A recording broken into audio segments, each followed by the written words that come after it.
ആദ്യം ശ്രീജിത്ത് പണിക്കർ, ഇവിടെ ഒരു വിമർശനം ഉയരുന്നത് പി.സി. ജോർജും കെ.ടി. ജലീലും പറഞ്ഞത് ഒരേ കാര്യം തന്നെയാണ്. അതായത് രണ്ടുപേർക്കും ഒരേ നാവാണെന്നാണ്. ഇന്നലെ പി.സി. ജോർജ് പറഞ്ഞിരുന്നു ജലീൽ പറഞ്ഞ കാര്യം ഞാൻ പറഞ്ഞ കാര്യം തന്നെയാണ് ജലീൽ പറഞ്ഞതെന്ന്. പക്ഷേ ആ രീതിയിൽ അതിനെ വ്യാഖ്യാനിക്കാൻ പറ്റുമോ? പിന്നെ ഒരു കാര്യം എന്ന് പറയുന്നത് കെ.ടി. ജലീൽ പറഞ്ഞത് സ്വന്തം സമുദായത്തിന് നേരെയുള്ള ഒരു വിമർശനമാണ്. അവിടെ മദ്രസ പഠനം എത്രമാത്രം ശരിയായ രീതിയിൽ മുന്നോട്ട് പോകുന്നുണ്ട്, അല്ലെങ്കിൽ എന്തെല്ലാം തിരുത്തലുകൾ അതിൽ വേണ്ടി വരുന്നു എന്നുകൂടിയാണ് ജലീൽ ഊന്നി പറഞ്ഞത്. പക്ഷേ അങ്ങനെ ഒരു കാര്യം പറഞ്ഞപ്പോൾ ജലീലിനെതിരെ മുസ്ലിം മതസംഘടനകളിൽ നിന്ന് ഉയരുന്ന വിമർശനം അതിന്റെ ആവശ്യമുണ്ടോ? ഒന്നാമത്തെ കാര്യം, ശ്രീ മഞ്ജുഷ്, ഈ വിഷയം പി.സി. ജോർജോ അല്ലെങ്കിൽ മറ്റാരെങ്കിലുമോ ആണ് പറയുന്നത് എങ്കിൽ, അത് ഫാദർ കല്ലറങ്ങാട്ട് ഉൾപ്പെടെ ആരെങ്കിലുമാണ് പറയുന്നത് എന്നുണ്ടെങ്കിൽ, അവര് ക്രിസ്തീയ മതവിഭാഗത്തിലായതുകൊണ്ട് തന്നെ ആദ്യത്തെ ഒരു സെൽഫ് ഡിഫൻസിനുള്ള ലൈൻ എന്ന് പറയുന്നത് മുസ്ലിം സംഘടനകൾ പലപ്പോഴും സ്വീകരിക്കുന്നത് ഇത് വർഗീയമായിട്ടുള്ള ഒരു പ്രസ്താവനയാണ് എന്നാണ്. അതായത് ഇതര മതത്തിൽ നിന്നുള്ള ഒരാൾക്കാർ ഞങ്ങളുടെ മതത്തിലുള്ള ഒരു കാര്യത്തിനെ പറ്റി വർഗീയമായിട്ടുള്ള ഒരു പരാമർശം പറഞ്ഞു എന്ന്. പക്ഷേ ഇപ്പോൾ അങ്ങനെയുള്ള ആൾക്കാർ വെട്ടിലാകുന്നതിൻ്റെ ഏറ്റവും പ്രധാനപ്പെട്ട കാരണം ഇത് പറഞ്ഞിരിക്കുന്നത് ഒരു പ്രാക്ടീസിങ് മുസ്ലിമാണ്. അതായത് മുമ്പും പല വിഷയങ്ങളിൽ വിമർശനം ഉണ്ടാകുന്ന സമയത്ത് ഇസ്ലാമിനെ കൂടി ഡിഫെൻഡ് ചെയ്യുന്നതിന് വേണ്ടി ശ്രമിച്ചിട്ടുള്ള ഉത്തരവാദിത്തപ്പെട്ട ഒരു സ്ഥാനത്തിരിക്കുന്ന ഒരു പൊതുപ്രവർത്തകൻ, രാഷ്ട്രീയ പ്രവർത്തകൻ, മുൻ മന്ത്രി, അങ്ങനെയുള്ള ഒരാളാണ് വളരെ ഒരു സെൽഫ് ക്രിറ്റിസിസം എന്ന രീതിയിൽ അല്ലെങ്കിൽ ഒരു സെൽഫ് ഇൻട്രോസ്പെക്ഷൻ എന്ന രീതിയിൽ അദ്ദേഹം ഈ ഒരു അഭിപ്രായം പറഞ്ഞിരിക്കുന്നത്.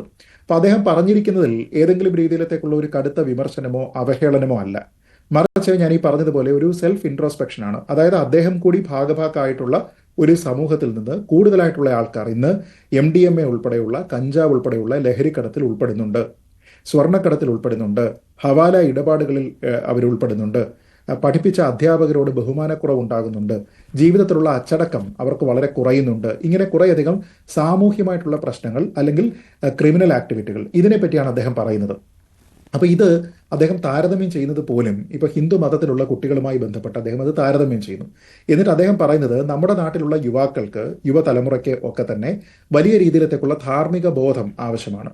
അപ്പോൾ ഈ ധാർമ്മിക ബോധം എന്ന് പറയുന്നത് വളരെ ഫോർമലായിട്ട് മുസ്ലിം കുട്ടികൾക്ക് കിട്ടുന്നുണ്ടെങ്കിൽ ഹിന്ദു കുട്ടികൾക്ക് അത് കിട്ടുന്നില്ല. കാരണം മദ്രസ വിദ്യാഭ്യാസം ഒരു ഭാഗത്ത് നടക്കുമ്പോൾ സമാനമായിട്ടുള്ള ഒരു ധാർമ്മിക വിദ്യാഭ്യാസം ഏതെങ്കിലും ഒരു അമ്പലം കേന്ദ്രീകരിച്ചോ മറ്റേതെങ്കിലും ഒരു സംഘടനയുടെ ഭാഗമായിട്ടോ എല്ലാ ഹിന്ദു കുട്ടികൾക്കും കിട്ടുന്നില്ല. എന്നിട്ട് പോലും അവർ യുവാക്കളാകുന്ന സമയത്ത് ധാർമ്മിക ബോധനം കിട്ടിയിരിക്കുന്ന കുട്ടികൾ മോശമായ രീതിയിലേക്ക് പോവുകയും താരതമ്യേന ഈ ധാർമ്മിക ബോധനം കിട്ടാത്ത കുട്ടികളായിട്ടുള്ള ഇതര വിഭാഗങ്ങളിൽ, ഹിന്ദുക്കൾ ഉൾപ്പെടെയുള്ള കുട്ടികൾക്ക് കുറച്ചുകൂടി മെച്ചപ്പെട്ട ധാർമ്മിക ബോധമുണ്ട് എന്നാണ്. എന്ന് വെച്ചാൽ അദ്ദേഹം ഇവിടെ ചോദ്യം ചെയ്യുന്നത് മദ്രസ വിദ്യാഭ്യാസം എത്രത്തോളം ധാർമ്മിക മൂല്യം കുട്ടികളിലേക്ക് പകരുന്നുണ്ട് എന്നുള്ളതാണ്. വീണ്ടും കുറച്ചുകൂടി വ്യക്തമായി പറഞ്ഞാൽ, കുട്ടികളിൽ ധാർമ്മിക ബോധനത്തിന് വേണ്ടിയിട്ടാണ് മദ്രസ വിദ്യാഭ്യാസം ഡിസൈൻ ചെയ്തിട്ടുള്ളത് എങ്കിൽ അത് ഇൻഇഫക്റ്റീവാണ്, അതിന് ഉദ്ദേശിച്ച ഫലം ഉണ്ടാകുന്നില്ല. അപ്പോൾ അവിടെ ആവശ്യമായിട്ടുള്ള തിരുത്തലുകൾ ഉണ്ടാകണം എന്നാണ് അദ്ദേഹം പറയുന്നത്. ഇത് ആദ്യമായിട്ടാണോ അദ്ദേഹം പറയുന്നത് എന്ന് ചോദിച്ചു കഴിഞ്ഞാൽ അല്ല. കാരണം നമ്മൾ ആലോചിച്ച് നോക്കിക്കഴിഞ്ഞാൽ മുമ്പും ഈ സ്വർണ്ണക്കടത്ത് അല്ലെങ്കിൽ ലഹരിയുമായി ബന്ധപ്പെട്ട കാര്യങ്ങൾ, ഹവാല തുടങ്ങിയ കാര്യങ്ങളെല്ലാം തന്നെ മുസ്ലിങ്ങളെ സംബന്ധിച്ചിടത്തോളം അവർക്ക് മതനിഷിദ്ധമാണ്. അതുകൊണ്ട് തന്നെ ആ വിഷയത്തിൽ ഒരു മതവിധി വേണമെന്നും അത് പാണക്കാട് തങ്ങൾ തന്നെ പുറപ്പെടുവിക്കണമെന്നും മുമ്പ് ഒരു വേളയിൽ ആവശ്യപ്പെട്ടിരുന്നയാളാണ് ശ്രീ കെ.ടി. ജലീൽ. എന്ന് വെച്ചാൽ ഈ ഒരു വിഷയവുമായി ബന്ധപ്പെട്ട് അദ്ദേഹം ഇപ്പോൾ ഉണ്ടാക്കിയിരിക്കുന്നതോ ഇപ്പോൾ പരസ്യമായിട്ട് പറയുന്നതോ ആയിട്ടുള്ള ഒരു അഭിപ്രായമോ നിലപാടോ അല്ല, മറിച്ച് അതിലൊരു കൺസിസ്റ്റന്റ് ആയിട്ടുള്ള ഒരു പൊസിഷനുണ്ട്. ഇവിടെ വിമർശനം മതത്തിനാണോ? അല്ല. ഈ മതത്തിലുള്ള യുവാക്കൾക്കാണോ? അല്ല.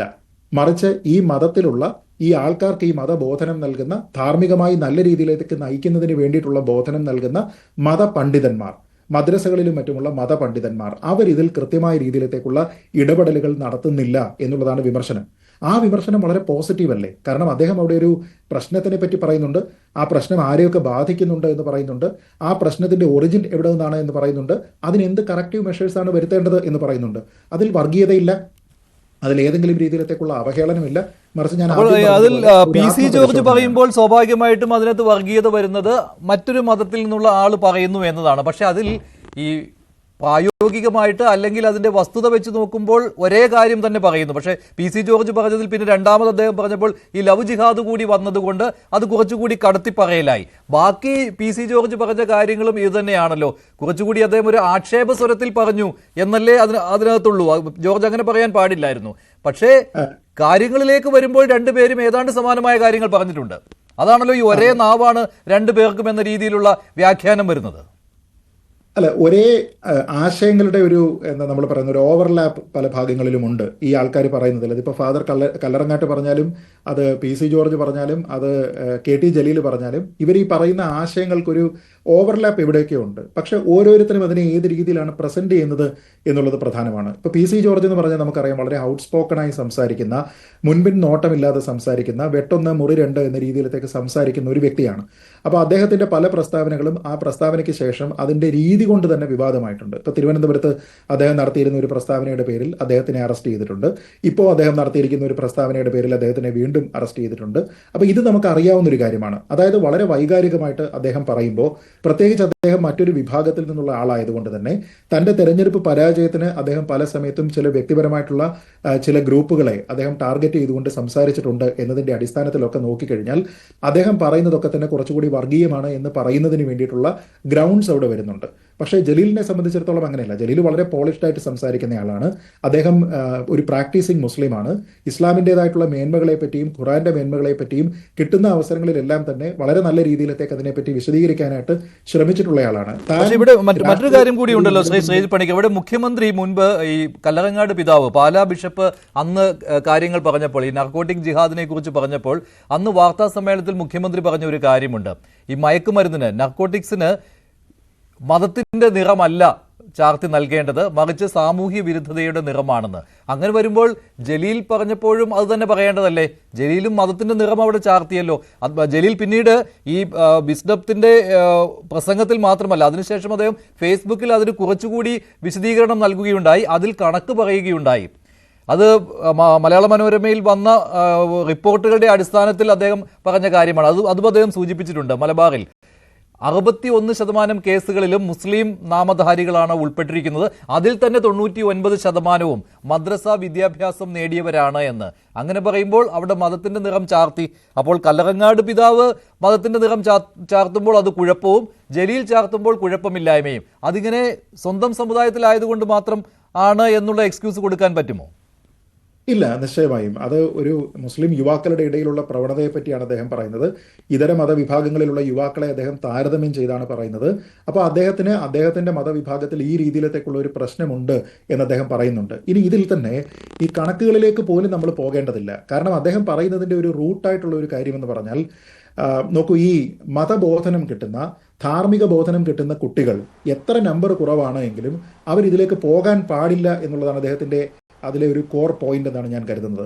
അതായത് നമ്മൾ ഈ കണക്കെടുക്കുമ്പോൾ 60% ആൾക്കാർ മുസ്ലിങ്ങളാണ് എന്നതുകൊണ്ടോ അതിൽ 99% പേരും മദ്രസകളിൽ പോയിട്ടുള്ള ആൾക്കാരാണ് എന്ന് പറയുന്ന കണക്കുകളിലേക്ക് പോലും നമ്മൾ പോകേണ്ടതില്ല. മറിച്ച് 10% മുസ്ലിങ്ങളുണ്ട് എങ്കിലും ആ 10% മുസ്ലിങ്ങളിൽ 60% പേർ മാത്രമാണ് മദ്രസകളിൽ പോയിട്ടുള്ളത് എങ്കിൽ പോലും മദ്രസകൾ ഇൻഇഫക്റ്റീവ് ആണ് എന്ന് തന്നെയാണ് അതിനർത്ഥം. കാരണം അവരുടെ മതബോധനം, അവരുടെ ധാർമ്മിക ബോധനം ഇഫക്റ്റീവ് അല്ല. അതുകൊണ്ടാണല്ലോ ഇവരെല്ലാം അങ്ങോട്ട് പോകുന്നത്. അപ്പോൾ അദ്ദേഹത്തിന്റെ വിമർശനം ഈ നമ്പർ കൊണ്ട് ജസ്റ്റിഫൈ ചെയ്യാൻ കഴിയുന്നില്ല എങ്കിൽ പോലും വാലിഡാണ്. കാരണം ധാർമ്മിക ബോധനം കിട്ടുന്ന ആൾക്കാർ അതിലേക്ക് പോകാനേ പാടില്ല. എന്ന് വെച്ചാൽ അവരുടെ നമ്പർ വളരെ കുറവായിരിക്കണം. പക്ഷേ ഇവിടെ നമ്മൾ കമ്പയർ ചെയ്ത് നോക്കിക്കഴിഞ്ഞാൽ ആ വിഭാഗത്തിൽ നിന്നുള്ള ആൾക്കാരുടെ സൈസബിൾ ആയിട്ടുള്ള നമ്പർ അവിടെയുണ്ട്. അതിൽ മദ്രസ വിദ്യാഭ്യാസം നേടിയിരിക്കുന്ന ആൾക്കാരുടെ നമ്പറും അവിടെയുണ്ട്.